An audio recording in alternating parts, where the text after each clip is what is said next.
সাবেক আইজিপি বেনজির আহমেদের মালিকানাধীন গোপালগঞ্জের Savanna eco resort and natural park এখন সম্পূর্ণ সরকারি তত্ত্বাবধানে পরিচালিত হচ্ছে। মৎস্য ও ভূমি মন্ত্রণালয়ের তত্ত্বাবধানে চলছে এর কার্যক্রম। তবে এই ইকো রিসোর্টটি নির্মাণের সময় স্থানীয়দের কাছ থেকে জোর করে জমি ক্রয় করা সহ নানা অভিযোগ রয়েছে। গোপালগঞ্জ সদরে বৈরাগীটোল গ্রামের কমপক্ষে ৬২১ বিঘা জমির উপর সাবেক আইজিপি বেনজির আহমেদ গড়ে তোলেন Savanna eco resort and natural park. সেখানে রয়েছে দৃষ্টিনন্দন সুইমিং পুল, বিভিন্ন রাইড, কৃত্রিম লেক সহ সবুজ মনোরম পরিবেশ। রিসোর্টে রাত্রিযাপনের জন্য রয়েছে আধুনিক সুযোগ সুবিধা সম্বলিত কটেজ বা ভিলা। অভিযোগ রয়েছে, স্থানীয়দের ভয়ভীতি দেখিয়ে ও কৌশলে বেনজির তার এই বিশাল রিসোর্টের জমি ক্রয় করেন। জমি না দিলি ভাড়া হয়তো উল্টোপাল্টা কথাবার্তা বলছে, তাকে জোর করে বাধ্যতামূলক তাকে জমি দিয়ে দিছে। হয়তো অনেক লোকে বলছে যে জমি বিক্রি করবো না, হ্যাঁ, খালি খালি ই করে আমাকে জমি দেয়া লাগছে। আমাদের উঠে দাঁড়াতে হবে,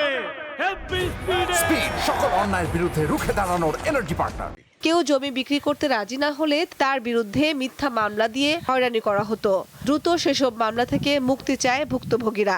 একটা জমি কিনে নেছে বালুর ওইখানে প্রথম একটা জমি কিনে নেয়, পাশের কোনো জমি কিনে নাই।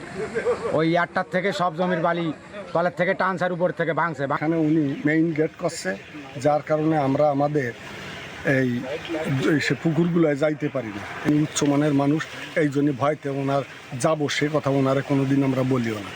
প্রথমত উনি একটা গেট রাখছিল আমাদের, পরে সে গেটটাও বন্ধ করে দেয়। তারা ওনার বিরুদ্ধে কথা বলছিল, তাদের বিরুদ্ধে হয়রানি করার জন্য মামলা দেওয়া ছিল, মিথ্যা মামলা।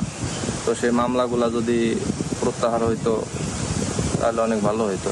সম্প্রতি বেনজির আহমেদের গ্রেপ্তারের খবরে খুশি বৈরাগীটোল গ্রামের বাসিন্দারা। বেনজির আহমেদ গ্রেপ্তার হয়েছে এই বিষয়ে তো অনেকে যারা তার মনে তাকে কষ্ট আছে, হয়তো তাকে ভালো লাগতেছে।